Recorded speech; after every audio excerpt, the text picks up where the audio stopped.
Drive with Ben Prater. BBC Radio Bristol. 6 minutes past 4, Ben Prater with you on Drive. We're off to the farm. Sunny South Gloucestershire very shortly. Moo. Cud. Talking of which, off to the farm right now. Richard Cornock, we get up to Newhouse Farm in Titherington in South Gloucestershire on Drive about once every 2 months to see how the world is treating a good farmer up there. He's 42, he's a family man, he wants to make farming a bit more accessible for everybody, and he's a bit of fun to boot as well. I wonder what we'll get up to. Ian the vet was there when I arrived today. So we want to see what's underneath here and make sure that it's all. Rich, Ian's got something sharp and painful looking out there. Yeah, I'll tell you what, it's interesting. That knife there, we were just talking about this before you came, actually. They're really... Can you see in the foot? It's a bit pink. It's quite bruised. Possibly got stone at stone up, you see. A little chunk of stone there. Imagine if you had a stone in your shoe walking on that. So how long might have that been in there? You don't know? Day, no, week, you know, obviously what you've got to try and do is make sure your cattle are in the best condition at all times. And so this is like an ongoing maintenance, if you like, in the same way as you maintain anything, like a car or a house or anything. You've always got to keep your cattle in good shape, and so we get a vet out regularly just to check them. We do pregnancy diagnosis, which we were doing earlier, and Ian's now going through a bunch of cattle. No, he's hacking that away. He's hacking away, but he knows nails or something. Then is it? Yeah, I mean it grows like nails. Or like hard skin, you know, women who go to the chiropodist or whatever. Well, I'll tell you what, if that was on your foot, you wouldn't want to... Well, if your wife came home and said, Ben, look at my feet. Can you get someone round to do it? She probably wouldn't be my wife, would she, if it got to that stage? She wouldn't. So these are pliers? Yeah, we're just trimming the end off here. I mean, it looks worse than it is, because, I mean, you know what it's like with your nails, it's all dead, isn't it? Yeah. With that, we're just trimming off the excess growth there. She seems happy. Should explain for listeners. So she's in this sort of... She's in what we call a cattle crush, and my brother Tommy is lifting her foot up to check her out. A rear left leg. Yeah, and it's just a case of making sure that her feet are in good enough order to make her mobile so she can eat okay, come in the parlour and everything. But I mean, two of the main problems with cattle you get are problems with their feet and also with their udder. Like, might get mastitis and stuff. So they're the two things that mainly cheese cows off, yeah? If they're not right, you're not going to get any milk, and you know. So this is this is a very important job, really, trimming the feet. It's not a job we like doing, though. It's kind of, horrible day in January out here. You did warn me that there wouldn't be too many glamorous sides of this time. Well, I mean, I'm glad you've come here in January, actually, because you're seeing it now in the raw, if you like. I mean, you know what it's like when you go on one of these open farms on a day out with your kids in the summer, and it's all lovely and fluffy, isn't it? You come here in the sort of January. I mean, it was raining earlier. It's not too bad now, but you can see there's cow muck everywhere. It smells a bit ripe, doesn't it? Yeah. I'm sure if you come out of Bristol, you think, ooh, it's a bit ponky. And jobs like this, better now, isn't it? Well, that's right. I mean, jobs like this you wouldn't probably see on an open farm or anything. Because this is nitty gritty farming, really. This is making sure that your cows are moving around okay. It's not very exciting, but it's kind of the backbone of kind of keeping your herd in good shape. So will Ian go around all your cows? Well, what we do is we try and trim up. Me and my brother do some ourselves. You sort of do a routine, kind of going through ones. We've got a few that we do ourselves, and then Ian come out this morning and he'll do. He's done some pregnancy diagnosis, like I said. We've been through about 10 cows this morning, and we've got a calf we've got to castrate in a bit as well. Oh, you're don't really want to see that. Do you want anything for your fry up later? I can record it. Whether or not I want to see it is another thing, isn't it? I'll tell you what, the calf doesn't jump. You probably will, though. I thought you wouldn't get here in time, Ben, because I know you like to just turn up when it's all done. Well, funny enough, it's my daughter, and she's at Southmead having her foot looked at. But hopefully they're not. I hope they're not doing this to her. No, I wouldn't have thought they would. They'd be very, touchy-feely with a 3-year-old. I hope so. Putting her in the X-ray machine. Do cows have X-rays? Occasionally, yeah. They do, Ian, do they? Yeah. Occasionally, yeah. We do have the. And what kinds of problems does that bring about? I can't imagine it's too easy, is it? It's not the easiest, no. Mainly because the power you need to penetrate something of this mass is pretty special. So we need so basically it would just be distal limbs, so feet, maybe sinuses of the head, and horn sinuses as well. But we have the technology, but we don't use it very often. Well, you better get on. Didn't you warn me once, Rich? Never hold the vet up. No, hold the vet is taking £1.70 a minute, Ian. That was an extra minute and a half there when you were telling me about those. Well, you'll be paying for that, won't you? I've got a bit of shrapnel in my pocket. Yeah. How old is she? This one, anyway. Oh, I don't know, about 6 years old, something like that. Tom, do you reckon? A bit older than that, probably. About yeah. I mean, we're as a dairy farm, we're kind of quite a low input. We're not an intensive farm. our cows last a lot longer than some others because we do a thing. We produce milk from British Friesian. If you see a lot of cows, they're actually Holstein, and they look the same. They're black and white. Holstein's more of a thoroughbred, if you like. So if it's like a racehorse, Holstein is your racehorse producing a lot of milk. But because they're sort of producing a lot of milk, they tire out and they get, if you like, clapped out quicker. British Friesian's more of a sturdy, kind of longer lasting animal. It doesn't produce the same amount of milk, but you'll have an animal that will be healthier longer, if you like. Since I saw you last time, well, all sorts of stuff's happened. But I watched a panorama program, I think, on the telly, and it was these couple of dairy farmers from this country who wanted to create these huge, great, dairy. Oh, the super dairy wonderlands, and they were going to the States, and they had this sort of revolving. That's a rotary parlour. I did see that actually. They keep and the he cows cried, all and I year couldn't round. work out if the farmer was sort of appalled by it or overwhelmed by the technology. I think he was overwhelmed by the technology. I mean, it's a very difficult thing, isn't it? I mean, the thing is, they were on about efficiency and stuff, and the cows being happy. And I couldn't see the happiness. So I thought I'd ask you. I wouldn't be happy there, but I don't know about the cows. I mean, the thing is, welfare-wise, they're probably producing. They've probably got the vet there. They've probably got their own vet because with that scale, you're going to have a lot of cattle. You need someone there to check them all the time. Someone's probably looking after them in a very high welfare standard, but they don't go out at all. For the whole life, they stay in that shed. Now, personally, I'd hate that. I mean, in the springtime, you'll see we open the gate, probably about the beginning of April. The cattle will go out and they skip around the field. In fact, I'm actually doing a video diary of the farm for a year, and I'm going to be videoing that. And I did a little clip last year, and it's incredible because you see them skipping with happiness of being let out. But come November, they want to be inside. You leave that gate shut. It's like us, really. Well, too right. Your kids, stew, what it's like. Your kids, I bet this time of year, they look out the window and go, I'm not going out in the garden, Dad. I've got your pair of gloves, because let's have a look at your hands. Come on in. Tiny hands. Tiny. They've been called a lot of things. Tiny, little, very feminine hands. Tiny. Very feminine hands. Tiny hands. I feel all right, size 9. I don't know what happened to my hands. It's like. I mean, the thing is, I'm used to sort of picking stuff up and everything, and your skin gets hard, but there you go. There's your gloves, mate. Oh, thank you, sir. There we go. Because I want to see you do this. I know you're training for a marathon, and this will give you a bit more fitness, I hope. A bit of wielding a sledgehammer and stuff. You can have a look at this since you last saw it. What do you think? Into the orchard. I've been busy. Well, I tell you what I think is it's about 15 degrees warmer than it was cold, that day when it? we planted these. Yeah, it was cold. But do you know what was funny though is that we thought that was cold then. That was actually quite mild compared to what it went to later. And we had it -10 here on Christmas Day and Boxing Day, which was horrendous because all the water troughs froze. We were out here with kettles trying to defrost the troughs because with the water troughs freezing, the cattle had nothing to drink. And then we had 80 cattle there thinking, well, I'm a bit thirsty. So we had to sort all that out. But thankfully it's gone and thawed out now. Anyway, here we go. What's going on here? Well, this is the equivalent of an IKEA kit for fencing an apple tree. Farm Kia. Yeah. Well, you tell your listeners what you can see here then. Is this mine? This is your tree, mate. This is the rosemary russet. This is the rosemary russet. This is what we put in There you go. a couple of months ago, wasn't it? There you go, look. I read the review on it. It says sweet honey flavours or something. I'm glad I got that one because a few of them were sort of sour, weren't they? And well, what we've got here, what I did actually, I didn't explain on the day. I started planting near the house with all the eating apples, and there's some pears and stuff. Because obviously, when I'm coming out of the house in the autumn, I want to pick a pear. Grab the nice ones. Don't want to walk all the way up there, and then it goes through. We gradually go into. There's some sort of cooking apples, stroke cider apples, and then at the very end, that's cider, all cider up there. Because potentially I might make some cider, but if I don't, it doesn't matter if they're tucked away at the far end. So if you like, the ones that you probably prefer to eat are these ones down here. And I've never eaten a rosemead russet. That's why I'm looking forward to seeing what this is going to be like. When will this be bearing fruit? I think we're looking at probably 5 years before that. I mean, if you look at that, was about 1 metre high. These shoots here coming out the side, I was going to trim those off, but apparently it's better to leave them because it draws the sap up the stem. Okay. And so that'll create the growth there. You can see these buds just here. Yep. They're all dormant. Okay, so I'm thinking probably about April, May time, they'll start shooting hopefully. They'll pull the sap up and then gradually that'll grow up. But the whole point of me fencing this is, believe it or not, this tree costs 14 quid, okay? But to fence it's going to cost me £44 per tree. But the thing is, if I don't fence these, you can see there's quite a big distance from the tree to the fence because I'm going to graze this field with cattle. Yeah, it's got about sort of 6 foot each way, hasn't it? They've got a big long neck.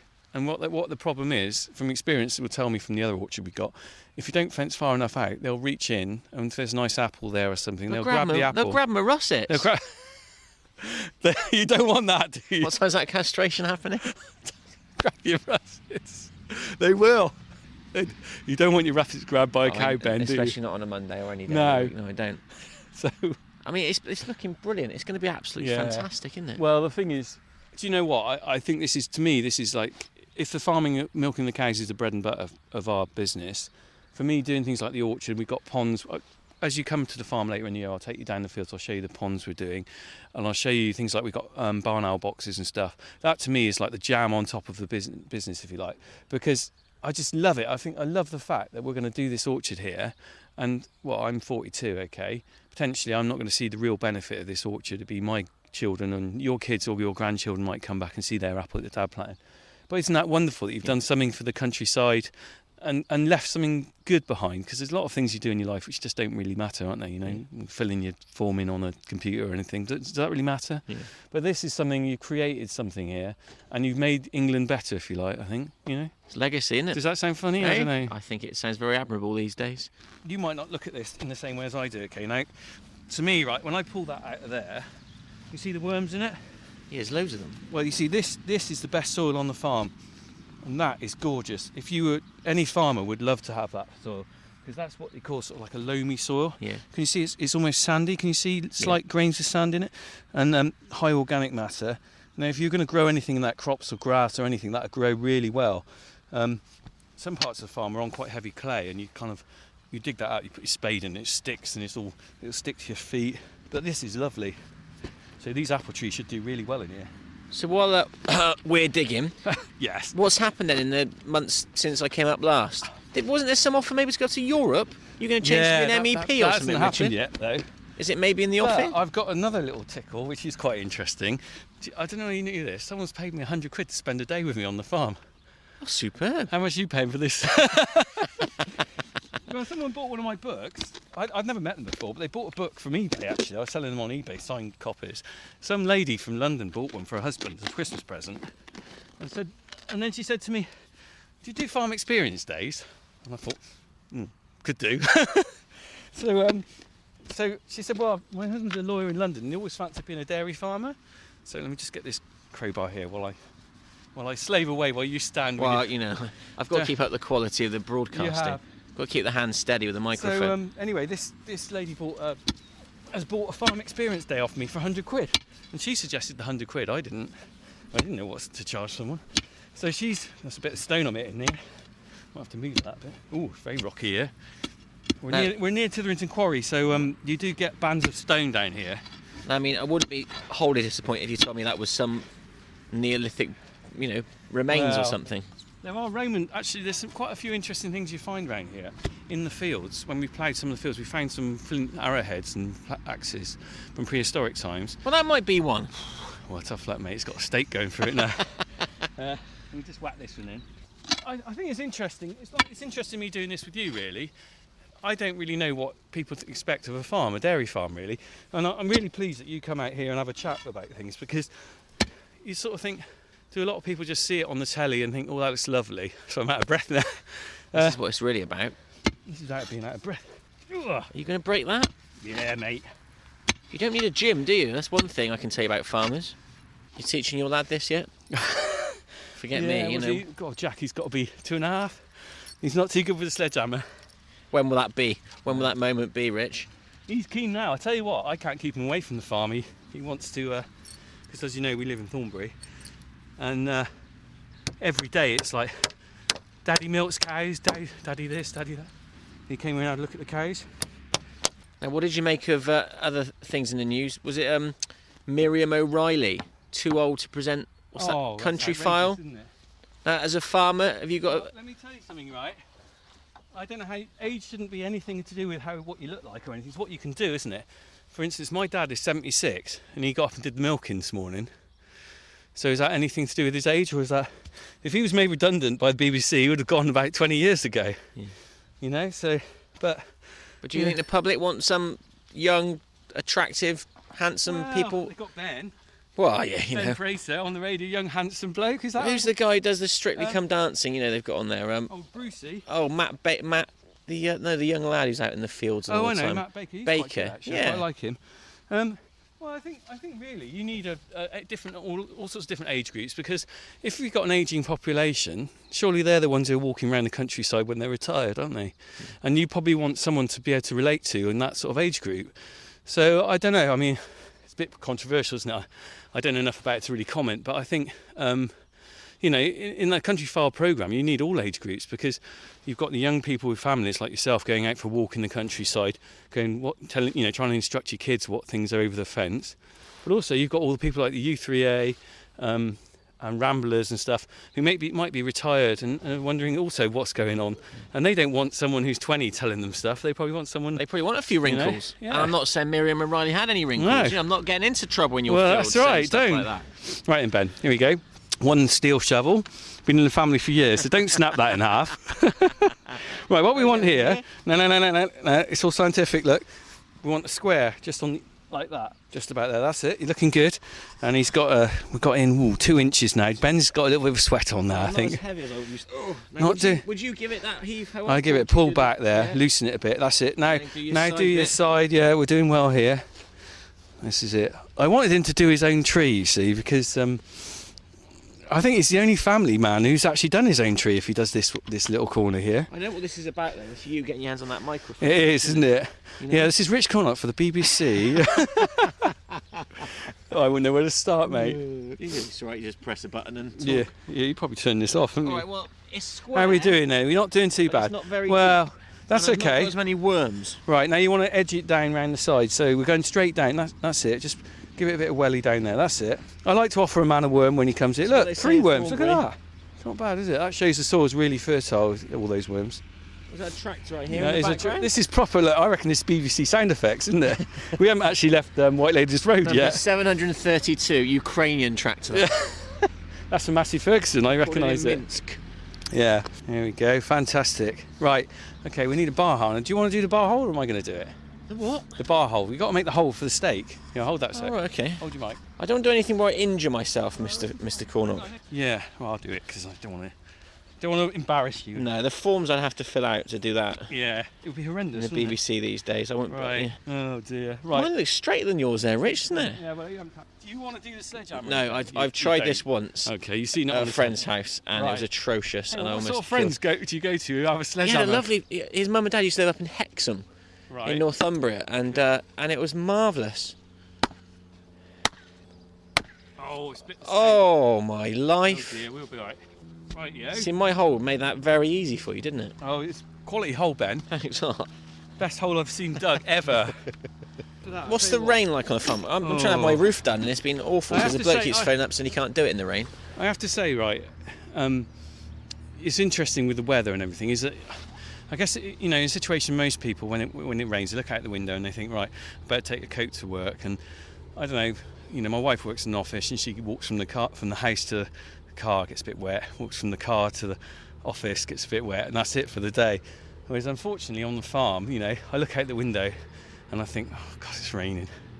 And what that means is that everything's soaking on the farm, squelching around, and things like just simple things that you wouldn't think of is that the cows come into the parlour all wet, and when you're leaning on them, when you're milking them, your shoulders all get wet and it soaks through your clothes, But the worst thing probably is the snow and the ice, because like I said, the water troughs froze in December, and we're trying to carry water to 80 cattle and stuff, and you think, God, why are we doing this, So the perfect farming year then would be a massively long, glorious summer? Perfect farming year for me would be to come into Radio Bristol in about October, shut the door, sit in the studio and blab away, leave in about March and come here and work for the summer.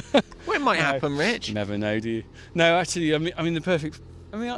it's actually nice to see the seasons. I do enjoy that, and in fact I've got a little video clip I'll show you before you go of the floods that were here only 3 days ago. All our lower fields were completely underwater, and I went down and videoed it. And to see stuff like that, you think, well, that, there's bad sides of any job, isn't there? But sometimes on the farm you think, oh God, another day in the winter, and you just think, what am I doing this for? And then you get a frosty morning and you see the frost in the trees and you think, actually this is really, really nice to see this. Can people see these clips? Have you stuck any Well, there's a few little ones on YouTube. I'm not quite sure what I'm going to do with all this video yet. I'm doing a year on a dairy farming video. So far I've not done anything with the is it JPEGs or MPEGs or whatever, I'm not sure what they call them, the video clips. I'm trying to get them all together, but the thing is, to do it right, I've got to edit them and stuff. So I'm trying to make a story, if you like, with the clips, but it's very difficult to do the farming and videoing and everything as well at the same time. But I've got some nice little bits and pieces. I mean, it's only, what is it, 17th Jan today. We haven't. I don't want a release date at the moment. No, we've got a way to go yet before we finish the year, haven't we? But yeah, I mean, people ought to be able to see them at some point, because it's nice to, if your listeners wonder what I'm blabbering on about, they can actually see. I mean, if they go onto YouTube and type Richard Cornock in, they can see the video clip of the orchard planting we did. So that's worth having a look. See, my problem with this sun coming out, it's absolutely glorious. Birds tweeting. Yeah. I'd just lie down for a snooze. Yeah. Well, wait for someone else I'll to tell come you and what, do it. though, when we get these trees going and we can have some cider out of it, we'll have a few snoozes then, won't Get we? the wurzels up, won't we? God, I reckon we will, Hey? I do hope that we can make something of the fruit from these trees, I mean, I'm hoping we can make some cider or something, because, that's what it's all about, isn't it? If you can, and same way, if you come here with your kids and can pick some apples off a tree that you planted, that's a really nice feeling, isn't it? Yeah, it's great. But, also, save a few quid. I mean, how much are the apples in Tesco? He's at it again now, look. Look, I always like a few quid in the pocket. He always asks me all these shopping questions. I believe the last apples I bought from Tesco's or any other supermarket were... Do you? Your wife do it all? No, I do it all.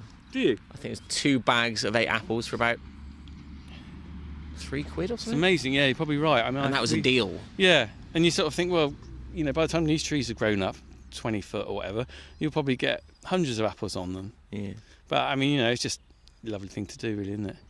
I'll tell you what, though, we'll leave this now, because I think that's good enough for today. I think it looks nice. We could be here a long time, couldn't we? I'm proud of my work. Yeah, what was it? You did that hole. I wish I'd had a camera. Do you want to sit down? You want to sit down now, don't you, Ben? It's time for a brew, You must isn't be it? knackered. When do you eat up here? What do you reckon these plastic things are around these trees are then, Ben? Some kind of rabbit protector, I'd say, Okay, I'll Rich. give it away a bit earlier. Right, well, now the thing is, the whole thing about planting an orchard is that you think to yourself, right, I planted the trees, I can just walk away and leave them to it, sort of thing. Don't really work like that. Okay, we got a fence against the cattle, which are going to graze in the field, but you've also got to worry about the rabbits. Now the thing is, you look out here and you think, well, what rabbits? But this is like an extra snack for them. What, just an ungrown tree? Wait till you see this. You see this? Here's one I did earlier, as they say on Blue Peter. Here's one I didn't get round to fencing properly. If we take this coil off, can you see? Oh, that? yeah. And you can see the nick marks where their teeth have eaten the bark off. How do you know that is a rabbit? Oh, You've seen it before? I just know it is. I just know enough about the countryside, Ben, to know a rabbit would chew when I see it. So you don't need books or anything. See still, around here, Rich? look. See? Up to the height of a rabbit's head. They won't go any higher than that, about 1.5 foot or something. And if they'd got the bark off all the way around that trunk there, And it's dead, that is would it? have died. And there's a bit more down there. I hope this tree will survive. It's sort of, I think it will, but I have to wait till the spring. But unfortunately, that guard wasn't on there properly, and they managed to get in there and chew that one. So I put the guard back on. So they're not clever enough to move the guard then? No, they just they'll just try and grab a bit of bare bark. I mean, the thing is, in this time of year, the grass isn't really growing. It's not very fresh for them.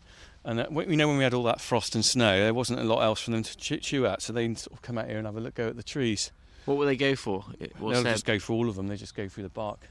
Any young sapling or anything, they'll bark, really. But what else would they be eating if they weren't trees? Well, I mean, that's the thing, isn't it? I mean, they probably nibble around anything in the hedge or anything they can. I mean, probably, springtime is not such a vulnerable time, but in the middle of winter, it's like the birds, and, they come out in the garden, they're trying to get the berries or anything on the branches, and the rabbits the same, they're trying to find extra stuff, so even though though it's caused you more work, do you still like rabbits, or are there certain creatures that you really haven't got any time for? Yeah.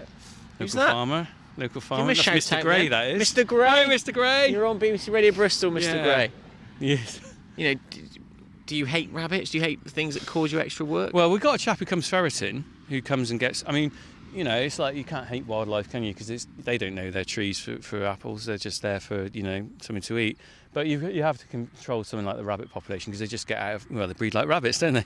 And the guy comes along. In fact, I think he sells a few of them in the butchers in Clifton. So you're probably picking up. That posh butchers probably up there, picking up a little rabbit. Keith Warmington would be munching on ferret if ferret's the next, very rabbit. Suave thing rabbit, to eat. not ferret. Oh, sorry, rabbit. Do I chew on a ferret? God, dear. That would be an interesting snack, wouldn't it? You said about ferreters a minute ago. Well, oh yeah, of course you're a townie again, aren't you? You don't know what ferreting is, do you?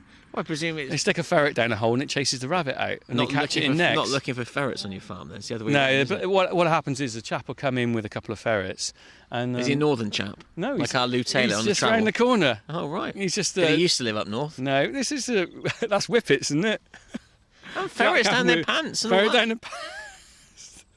I'll tell you what, we'll get him up one day and you can have a chat with him. I want to He's a hell speak of to an the ferret interesting man. bloke. Yeah. And he'll come round. I mean, the thing is, it's quite a traditional old thing. I mean, people that have done it for hundreds of years, because obviously in the countryside in the winter there's not much food, is there? It's sort of like, you know, in the days when you couldn't go to Tesco's and stuff, people lived on what they could get off the land, and ferreting was quite an important way of getting meat for your table. And you know, certainly for people who didn't have a lot of money, who couldn't afford to go out and buy sort of beef or lamb or something, you know, probably the dad would have a couple of ferrets in the garden, and they go out. They're long. I don't know if you've ever seen one. They're long, sort of yellowy kind of. They don't laugh at me, but there's a guy, and I don't know. I've not seen him for a few years, but there's a guy who used to walk round Clifton and Ashton Court Pet ferret, with I've a heard ferret of on that. a lead. Yeah, and he was quite a debonair guy, a young chap Yeah. in his sort of 30s. But I don't know if he's a bit insane. Yeah. Well, the thing is, you don't want one of those to nip you on the finger because No. they've got really sharp teeth.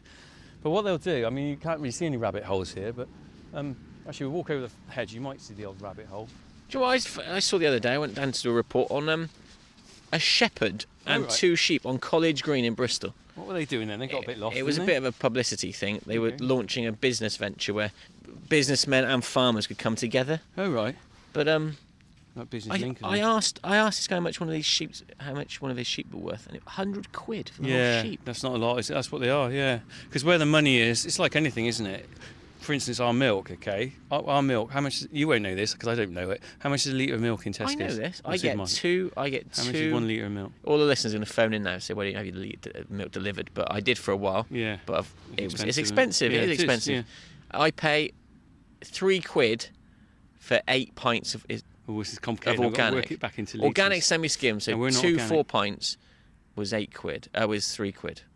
So I think it's about 2.50 if you don't go organic. What's So that for 4 litre? pints, £1.20. So 30p a pint. How many pints in a litre? 2.2. Someone phone in on this because we're never going to work this out between us.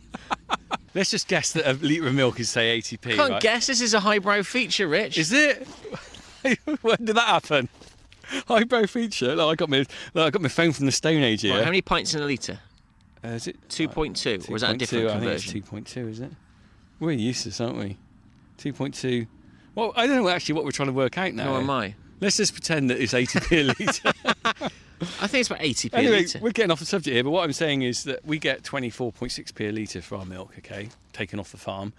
It ends up in a supermarket for, say, 80p a litre. There's a big difference between the guy who's done the work, producing it, and packaging, and, you know, someone's making the money. And that's the same with, you know, a sheep. You know, the farmer rears it, but the money is probably in, you know, butchering it and sectioning it and selling it on, because I don't know what it would sell for, but you could probably add a couple of £100 to its value by the time you know you've jointed it and everything. Yeah. But then obviously there's a lot of work involved with that, and there's overheads, you know, and that always works the way. It's like the primary producers never really normally get the main price. It's the same as if you're producing diamonds. You know, if you went to South Africa and picked up a diamond, the guys who dig that out of the ground don't get much compared with the guy who's selling it in the jewellers in Broadmead or whatever. Anyway, that's back onto rabbits. To Yeah? the hole. Here's the hole, right? There's another hole there. There's another one there. Now, the guy who comes ferreting, what he would do is he would suss out where all the holes are. He would put his ferret down there, which he's sort of trained. Don't ask me how he trains a ferret, but he does. We'll ask him ourselves. We'll ask him ourselves. He's a lovely chap, Graham the ferreter, and he's quite a character. And he'll net these. He'll have a net over each of the holes. And the ferret will go down the hole, and the rabbit will think, crikey, what's that doing in here? And will run out, and it'll run out through the net, and the net will stop it escaping, and then he'll just whack it on the head, and And it always works. unless you forget where the hole is and the thing's gone off shooting away. Because the thing is, you can't, I mean, it's like this hedge here, where's all the holes? You can't always see them, can you? But he's pretty good. He came up the other day and he got 11 rabbits, you know, and he had them on a stick, and he was taking them off to skin them and joint them and everything. So, but that's a very traditional country thing that's been going on for hundreds of years. You know, it's not new or anything, and it's not rocket science. You know, it's like chase the rabbit out of the hole and pop it on the head, and there you go. There's your dinner. And how many do you think there'll be? They say about Well, rats, don't they? There's 7 to every. I mean, they don't one really you breed this see or time of whatever. year, but later in the year they will be, and I mean, have a lot. And you found that when we had myxomatosis here about 3 years ago, we had a lot of rabbits actually, all over the place. And myxomatosis is sort of like a viral kind of thing they get, and they always swell up, and become really docile and then die, or maybe the fox will take them. And I wiped out all the rabbits around here. But you give that 5 years, they'll all breed and come back because they breed so fast. But you can see the mess they made there coming out of here. I haven't really got anything against rabbits, but there's a point where you don't want too many, you know? It's a bit like if you had a couple of guinea pigs in your house and they start breeding. You're like, a couple of baby guinea pigs, all right? When they have 10, you're like, what am I going to do? You haven't with got these? guinea pigs in your house, You're have you? joking, mate. No way. No good farmer can have guinea pigs in their house. No way. I think that's going to happen to me soon. They're going to want some kind of rodent. That's right. Oh, We can get dear. a rabbit. Yeah, actually, I know just the man. Is that Graham the ferreter? Look at that. Over the gate, Ben. Here we go. Let's lean on the farm gate for 30 seconds here. Okay, well, you haven't been out in the fields yet, have you, around the farm? I've not seen this stretch. I've No. never come this far, east, west, south, north. This time of year, this gate's shut and we don't really go out there because, I won't be doing much in those fields now till probably about March. What I will be doing is in the next month I'll start hedge trimming, which is, you see the hedge over there. Can you see a slightly different line? Yeah. So there's a darker area and then there's sort of lighter area at the top. The lighter area on the top, I will trim that down to that line all the way down. That's about half of it, isn't it? Yeah, because that's 2 years worth of growth there from that line there. 2 years ago that was trimmed, and from that sort of dark line that's grown up, and I'll be trimming that in the next month. But other than that, we don't really go into the fields this time of year because it's so wet. You just make a horrendous mess. But what I would like to do is take you round and show you around the rest of the farm at some point. There's a nice pond over there we restored last year. You can just see the 2 willow trees there which we pollarded, and then there's some barns down there with the barn owl boxes, and then we've got the traditional hay meadows down the bottom where all the wildflowers are and everything. And it's I think it's a bit of a utopia actually, because you've got everything you could think of here. We've got ponds, we've got meadows with little flowers and stuff, and then we've got lovely streams. We've got barn owls. We've got quite a mix here, and this is what I love about this farm, is the fact that you can see something different every day when you walk around it. Okay, this time of year you think, it's all mucky and horrible, but in the summertime it's a lovely place to be, really. Anyway, that's. I can see why you lot just do stand at the gate. And we won't get anything done if we do this all and, the time. I can only stand at the gate with the guy with the microphone for 10 minutes, and then I'm thinking, right, what else has got to be done then? We've probably got to go and clean out some calves.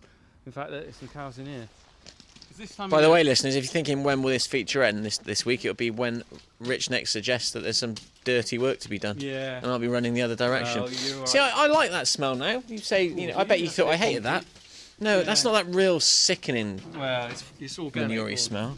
Here we go, some calves in here. And these are young cattle we're rearing on, okay? Oh, I've done it. I said, you knew I'd do that. These are they're not the baby ones. These are probably about 6 months old. And what they're doing, we rear our own replacements. So these will end up in the dairy herd in probably about 2 years' time. And they were born on the farm. They're having barley straw, and we have some cattle cake. Do you remember that stuff? It's not really cake. It's not like birthday cake, listeners. No icing on this stuff. That's right. Not like your birthday cake you had the other day. Was it? Caterpillar one, wasn't it? Yeah, all right. Yeah. Colin the caterpillar. Listeners love it. I'm one of them. I don't need some posh cake. I'll tell you Give what. me a Colin the where's caterpillar. my slice of Colin the caterpillar? I love it. You'll be milking one of these one day, Ben. I'm sure I'm going to get you milking a cow. Well, yeah. Start with digging a hole, and then I think you must feel a bit stressed after that hole. Do you need a bit of counselling or something? I'll be back, back to the confines of White Ladies Road for a bit stiff safety. coffee. I would have thought so. I'll be going on about it. You'd never guess what I did today to all my mates. Dug a hole. They never go north of Cribbs Causeway, Rich. Not like me. That's right. So what do they see, these cows? Do they know who you are? Do they see you in black and white? Do they see you blurry or what? I wouldn't know what they see, but I know if I came up here with a bucket of cake, they'd all come straight over towards me because they know when we're going to bring them feed for them and stuff. Because this stuff here, the barley straw, is really just to keep them going, But the cake is the sort of protein, and also it's a bit like giving kids sweets. They love it, and they will just gorge on it. So you've got to give them only a certain amount, otherwise. Were they high as kites afterwards? Well, they certainly don't run around the room like my kid does with a bit of chocolate. Ask you to take them to Legoland tomorrow, that sort of thing. No, not that, dear. But they seem quite wary now. Is that because of us talking, or just? Yeah, exactly. The new kid on the block coming in here, aren't you? But they're all hand reared, so they'll all go in there. They wouldn't have a problem when you're walking in them. Anyway, let's go and have a look at the dairy cows. Here's the Massey. Let's kick the old tyre like you do, Yeah. We'll tell you why we got that one there at the moment, the old cronky one. Because my brother managed to whack the roof off the old one, the new one the other day. Tom. We went through the shed and forgot about the fact that the girder's a bit low. We've actually had a piece cut out of the girder since. So it's down being fixed at the moment. You not want too many sherries at Christmas or anything, have you? I think it's probably something like that. Well, here we go. Then we'll walk round through the thing. There's a nice pile of muck there, Ben. Don't walk through that. Now this is the. Oh, that is a lovely. Look at that. It's a lovely pile, isn't it? Yeah, that's all going out on the land later. It's all perfect recycling, really. I mean, the cows eat the grass, comes out the other end, goes straight back out onto the field, goes straight back into the ground, and it grows more grass. Well, you know, we were talking about the super dairies or whatever earlier. Well, they keep their cows in all year round because what they want to try and do is they want to try and get at maximum efficiency. But also, if you've got above a certain number of cows, you won't have enough land in one block probably near the farm for them to graze. So you end up having to bring the food to them rather than the cattle to them, because if you try and take 5,000 cows down a road 10 miles away, it take you half a day to bring them back for milking. Oh, the travel reports would be awful, wouldn't it? Eh? But this lot, on a farm like ours, we only keep them in for the winter, and that's primarily because the ground gets so wet they make a right mess, but also there's no grass growing. You don't mow your lawn from November to March. If you stuck cows out in the field, there'd be nothing to eat. So what you're doing is you're bringing them inside, and we'll go in here. This is where their sleeping quarters are, if you like. They are beautiful things, aren't they? They're quite mellow, aren't they? Aren't I they? always think a cow is quite a chilled animal, really. You know, it's quite a nice life. This one's Chewing dribbling. Just have a little drink. Wow. Wow. See, they're all lying in here, look. God, you say you're a small scale, relatively. Well, but we're a small family farm. We're a cliche kind of thing, really. We're only 80 cows in this day and age. That? Yeah, 600 kilograms one of those weighs. So it stands on your foot, you know it. But you see these are called cow cubicles, and they're individual sort of sleeping areas for them. We bed them down with straw twice a day, so they've got a nice area to sleep on. And then this area in the middle here, we clean that out twice a day as well, so they're not walking around in the muck. Because we just saw the guy doing the foot trimming. Yeah. If you let your cows paddle around in muck all the time, they soon get a lot of foot problems and stuff. So we're trying to keep them clean as we can, and keep them happy, really. As you know, it's the point. I'm no farm inspector. I won't have a clue, but that just looks like a nice place to be. Well, you can see they're quite happy, aren't they? They're all. I mean, you can see the one over there chewing the in these cubicles. Yeah, and the whole point is they've got an area to walk around outside. You know, it's not battery farming. It's a way of keeping them in the winter. Look at these two. They're like the bouncers, aren't they? 1, 3, got any 3. ID on you? Yeah, you're not coming in. I'm not going in there. It's all right. I'm not coming in. They're fine. And you see, here's the water troughs we were on about freezing up earlier. That there is expanding foam I sprayed around just to try and stop the frost from. But these down here, these pipes did freeze over the winter, and there was no water in there, and that's a real problem because 80 cows drink a lot of water, so we were carrying it into them and everything. If we go in here, like, this is what they're going to be eating now. Now, I don't know how much you know and how much your listeners know about farming. So if I sound like an idiot talking about it, I'm just trying to explain it to everyone in a simple way. Basically, what happens in about May time, I'll pick this up, but it smells a bit ripe, so you don't want to get this on your fingers because it'll smell for when you go in. Have a sniff of that. What that is pickled grass, really. And that is harvested in May. We cut the grass, okay, and that comes into this big clamp here, and it's squeezed down, just squeeze all the air out of it. It's about, 9 feet tall? Yeah. I don't know, it's about 500 tonnes here or something. And you can't really see it, but there's a plastic sheet over the top of there. I don't like that at all. No, it's not nice. Although, to be honest, that smell there is nice, good quality silage, that smell, believe it or not. It's not rotten, that's just how it smells. But the idea is that by sealing it with plastic and putting the straw on top to keep the sheet down, keeps all the air out, and then that ferments and pickles. So it's effectively like you getting a pickled onion out of your cupboard or something. I tell you what, they love this stuff. But what we do, so we feed that, okay, into the ring feeders out there. You can see the kernels there. They've got to be broken up, otherwise they can't digest them, otherwise they go straight through them. And we mix that in and come back over here. So this is where your muesli comes in. You've got your maize going in. And under here, right, this is, do you know what that is? You won't guess, I wouldn't have thought, actually. No, foggy. That is oilseed rape meal. Now, you know... So they're the yellow fields you see? Yeah. And you know you get oilseed rape, it goes into biofuel and it also goes into cooking. This is what's left of the oilseed rape seeds after the oil's been taken out. Okay. And that is, it smells quite nice, it's sort of biscuity. Yeah. And nice.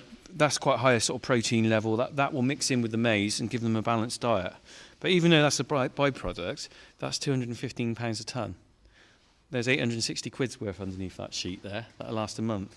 So who's making the money out of that? Well, I mean, that gives. The thing is, whoever's selling that will obviously make some money, but it also means we'll make more money as well, because by actually feeding that maize with the rape meal, instead of just feeding silage, it'll increase the amount of milk they'll give. They'll be a healthier cow, so it actually pays for itself. So do you keep your eyes across the sort of the new fads for feeding? Or is Well, I mean, this is quite a standard thing. I mean, farmers have been doing this for quite a while now. But I bet every now and then someone comes forward, do they? And Yeah, say, I mean- you can I mean- increase it by so-and-so percent if Yeah, you I sort of- sprinkle this on their muesli. I mean, the thing is, on a farm like ours, we're not a high-tech kind of intensive farm. I mean, we're not interested in pushing them to try and get the most out of them. All we're interested in is if we make a good living and we can carry on looking after the farm in the right way, really. So, you know, we'll give them a balanced diet, but we're not going to be thinking, oh, crikey, what's the latest thing, you know. That's not what we're about, really, and I wouldn't want to be into that. It's as much, to me, the farm is as important what we saw in the field as it is in the cows, really, and we can get the balance right. The hardest thing for a family farm like this, though, is that the overheads are going up all the time. Last year, a tonne of that was 150 quid. This year, it's £215. The price of milk, we're getting the same price as we got in 2007. But if I don't know if you realise this, we're getting the same price as we were 15 years ago. How about that for an income? And the thing is, in farming scale, that is actually quite good, because 2 years ago, the price, or no, probably more than 2 years, about 3 or 4 years ago, the price of milk crashed, and farmers were getting sometimes 16p, 18p, and that's why there's been a massive exodus from the farming industry.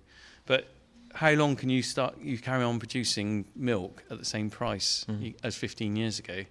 The idea is, the whole point of what they're trying to say now is expand and economise or whatever. But for a farm like ours, which aren't really about turning ourselves into some super dairy, that's quite difficult, you know? And so what you do is you tighten your belt and you try and keep going. But it is difficult on a small farm like this. But also, I think a small family farm is as important as a super dairy, because a small family farm cares about things like that orchard over there. You know, I want it for kids to enjoy and stuff. You knock out the equation the little farms like us that might not be economic, if you like, but do things like that, and you suddenly get super dairy. Should life be about everything being about economics? I don't think it should be. Good point to end at, really. Anyway, that's a bit heavy, isn't it? You know, but I want to be there with the guy going ferreting. I want to see dig a pond out and plant a few apple trees. I don't want to have a super dairy. So we'll speak to Graham the ferreter next Well, week. I'll get him up next time then. And when are we going to, appeal When to do the you public for the help in the mystery couple? You know what I'm Oh talking yeah, about. we'll be on about that in April. I reckon. Yeah? When we're going to see the Bluebell Woods, we'll talk a bit about some of the other things that happened on this farm. Rich, it's been a pleasure. I've actually got to go back and do some proper work. Have now. you? Yeah. Are you going to need a rest though after that digging? I got one thing to say to you though, Ben. Ben Prater. Get off my land!